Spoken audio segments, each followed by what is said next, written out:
Hello guys, ito po yung continuation ng Update Chow adventure namin. Very challenging po talaga.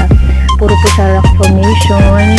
Maganda po siya pero nakakatakot po siya kasi nga madulas yung gilid niya bangin, dagat, tapos may mga bato-bato po siya. Talagang very challenging po talaga ito. First time po namin dito pumunta.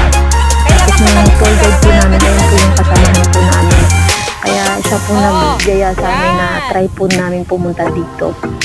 Kaya thank you for watching guys. Sana mag-enjoy kayo sa mga adventure na pupuntahan pa namin.